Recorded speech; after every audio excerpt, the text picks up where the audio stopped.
Hola, bienvenidos a mi canal. En este video les voy a contar sobre la extorsión que me ha dado más miedo. Creo que como mexicanos todos hemos vivido extorsiones telefónicas.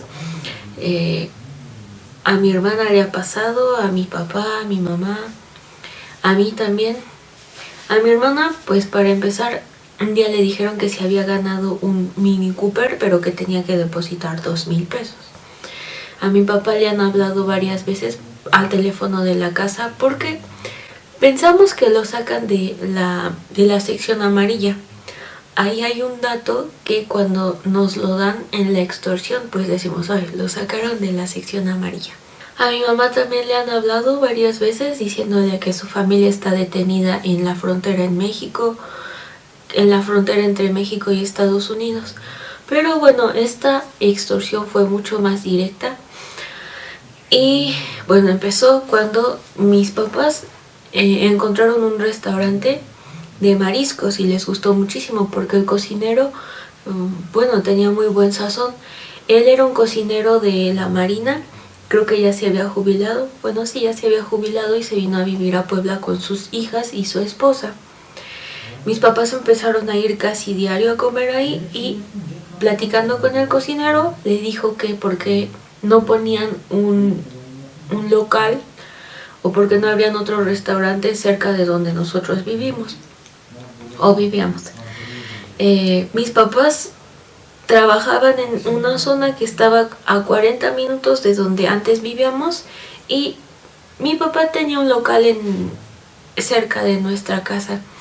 Le dijo, lo podemos poner ahí, yo pongo pues todos los materiales, el local y tú pones la mano de obra. El cocinero iba a ser como empleado de mi papá porque le iba a dar dinero, le iba a dar lo de su día y como él vivía en esta zona, 40 minutos, mi papá le prestó una camioneta para que se moviera, si no iba a tardar muchísimo más tiempo en llegar.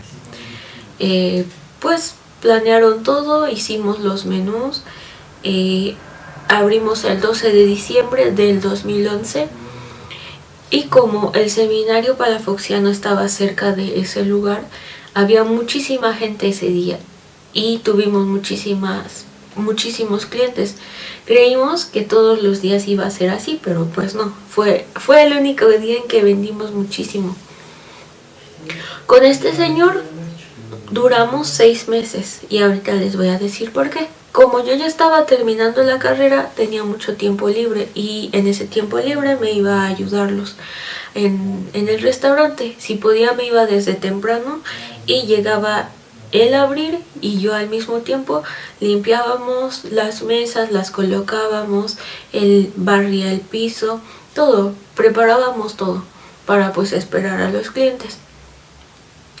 No había muchos clientes y no había como mucho ingreso y lo que entraba se reinvertía en pescado, en todo, porque era una marisquería.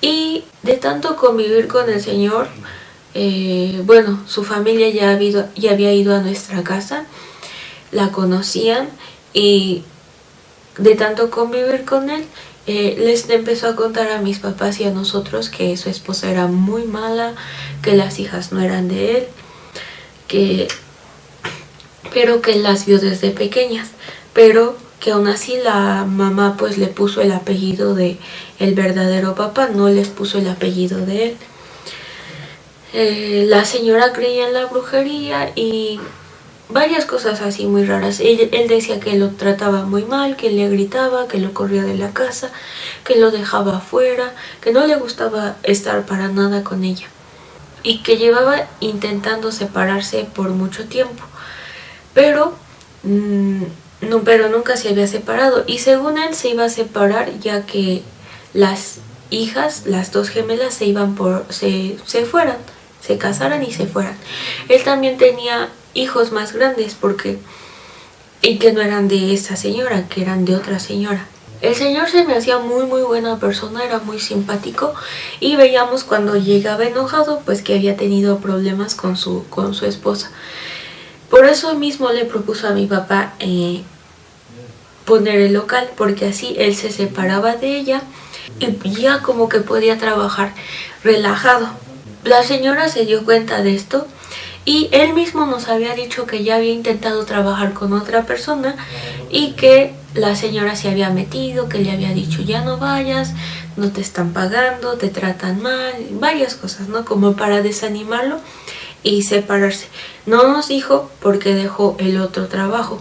Después de 6 meses de estar trabajando bien, un día se fue como a las 6 de la tarde. Era normalmente la hora en que se iba. Agarró la camioneta y se fue a su casa. Como a los 15 minutos, mi mamá recibió en su celular una llamada. Y en ese momento estábamos todos, mi papá, mi mamá, mis hermanos y yo. Y mi mamá contestó y le dijo, ¿sí? ¿Quién es? Esta persona le dijo, pásame a... y dio el nombre de mi papá. Habló con mi papá y mi papá dice que le dijo, queremos que corras a... y dio el nombre del señor, ¿no? Porque queremos que trabaje en nuestra organización y le vas a dar 70,000 pesos y le vas a dar la camioneta la camioneta gris. Yo creo que el señor ya tenía la camioneta, yo creo que lo que querían era que se la pusiera su nombre, pero además dijo, y nosotros te vamos a devolver después los 70,000 pesos, te los vamos a aventar en donde está tu camioneta Siena. Sabían hasta la marca de la camioneta. Entonces yo pensé, pues saben en dónde vivimos, ¿no? Mi papá le dijo, sí, claro, como diga. Colgó y pues todos estábamos nerviosos porque no sabíamos quién era. En la llamada él dio a entender que eran de una organización como delictiva, como narcotraficantes, no sé, tal vez los Zetas. Porque dijeron, queremos que venga a trabajar a nuestra organización a Veracruz. Pero en la llamada de mi mamá apareció el número telefónico y tenía la clave del Hada de Puebla. Esa noche, porque ya era noche, mis papás se fueron a la Siedo, creo que así se llama, el lugar donde denuncias las extorsiones. Y pues hablaron con alguien que los atendió, levantaron la denuncia y se empezaron a dar cuenta como que de varias irregularidades. Por ejemplo, de que el teléfono era de Puebla, de que sabían la marca de la camioneta. Entonces pues alguien tuvo que darles la información específica. Sabían el número de mi mamá y sabían el nombre de mi papá. Entonces mis papás empezaron a sospechar que era alguien cercano a él, que solo querían pues sacarles dinero. Habíamos quedado, como estábamos muy espantados, yo estaba muy espantada, habíamos quedado que al otro día nadie de nosotros iría al local a trabajar. Entonces lo que pasó fue esto, llegó el señor a trabajar y abrió solo. Ya había habido días en que eso pasaba, que llegara y no hubiera nadie con quien abrir. Así que él abría solo y hasta que alguien más llegara ya como a las 11 o las 12, pues ya le hacían compañía. Pero esta vez pues se quedó solo y le hablaba a mi mamá diciendo, oiga, se acabó la mantequilla, oiga, se acabó tal cosa. Y mi mamá decía, ay, sí, vamos a ir más tarde porque tenemos un problema. Entonces dieron las 5:30 de la tarde y fuimos al local todos. Y a mí me dio más miedo porque cuando llegamos había como 8 hombres morenos, así de gorra, sentados en una mesa, estaban tomando y él les estaba preparando pues todo lo que habían pedido. Y cuando entramos a la cocina, porque había que pasar pues por donde estaban las mesas, nos dijo, tienen mucha hambre, me pueden ayudar, quieren muchas cosas, son de Tamaulipas. Se veía que ya había hablado con ellos porque, bueno, era muy simpático, entonces pues les había hecho plática. Y nos quedamos todos en la cocina pues espantados, como pensando, ya llegaron los que quieren el dinero o los que se lo van a llevar. Y no sé, a mí sí me dio mucho miedo. Pero afuera del local, donde había un estacionamiento, no había ningún coche, entonces creemos que llegaron caminando. Después de un rato terminaron de comer, pagaron y se fueron, y pues mi papá habló con él, le dijo lo que estaba pasando, le dijo lo de la llamada, y yo me enojé muchísimo porque yo le dije, yo tengo mucho miedo por mi familia porque no sabemos quién había hablado. Él dijo que tampoco sabía, y bueno, mi papá le dijo que ya no lo quería volver a ver ahí en el local, ya no quería que trabajara hasta que pues se supiera algo, si quién lo había hecho o si de verdad una organización lo requería. Esa noche mi papá ya no le dio la camioneta, nos fuimos a mi casa, hasta lo llevaron él a mi casa otra vez, y de ahí teníamos en ese tiempo un carro chiquito blanco, se lo llevaron en ese coche, y yo le dije, yo no quiero que ellos vayan, yo no quería que mis papás fueran a dejarlo hasta su casa. Y él me dijo, te juro por mi vida que no les va a pasar nada a tus papás, que antes de que les pase algo, pues yo, como que él iba a intervenir. Ya estaba grande, ya tenía como 54 años, y era alto y un poco gordito, y tenía diabetes. No sé si sea relevante eso. Entonces, bueno, se fueron y yo me quedé con una angustia enorme. Sentí que el tiempo que lo llevaron y volvieron, sentí que fueron horas, pero fue horrible. Yo estaba en la ventana viendo si alguien nos estaba vigilando o algo, y vi un coche que estaba estacionado como a 30 metros de nosotros. Había una persona adentro y yo me sentí bien valiente. Me salí como si fuera a la tienda y traté de ver quién era. Anoté las placas, pero no se veía bien. Entonces, bueno, ya me regresé a la casa y le hablé a mis papás si ya iban a ir, ¿no? Porque yo estaba muy angustiada. Mis papás cuando llegaron dijeron que hablaron con él, que hablaron con la señora, diciéndoles así pues lo que había pasado. Y que ellos empezaron a creer que era algo planeado por la señora.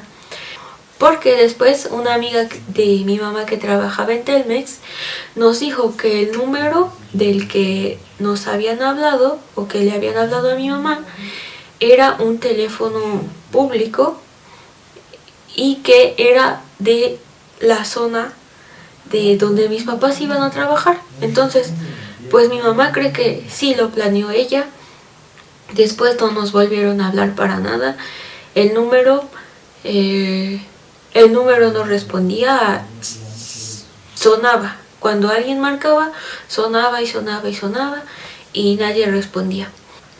Yo estaba muy enojada con la señora y con el señor. Yo no los quería volver a ver en mi vida. Pero mis papás pues siguieron viéndolos porque ellos siguen teniendo su restaurante ahí abierto. El señor ya abrió otro local y se va a ese local, pero pues la señora lo sigue atendiendo. Y de vez en cuando mis papás pasaban y de verdad yo me enojaba muchísimo con ellos, porque pues para qué seguir como alimentando a la señora. Por lo menos no sé si ella de verdad lo planeó, pues obtuvo lo que quiso, que el señor dejara de trabajar con mi papá, pero pues después se fue a otro local. Hasta ahorita hemos visto que las personas siguen juntas. Sus dos hijas se casaron, pero yo ya tiene muchos años que al señor no lo veo, solo por lo que mis papás nos dicen. Y bueno, esa fue la vez que de verdad yo que me sentí muy muy angustiada y sentí que no podía hacer nada con este tipo de extorsión. Estaba muy espantada por los datos que nos habían dado. Yo pensaba que de verdad nos podían hacer algo. Duré espantada mucho tiempo. Cada que sonaba el teléfono sentía mucha ansiedad y mucha angustia. Hasta ahora, a veces, cada que suena el teléfono de mi mamá. Pero pues gracias a Dios nunca pasó nada malo. Y no es la única vez que le han hecho algo a mi papá así. Ha sufrido muchos fraudes de verdad y extorsiones, y Bueno, espero que los haya entretenido este video y nos vemos en el siguiente.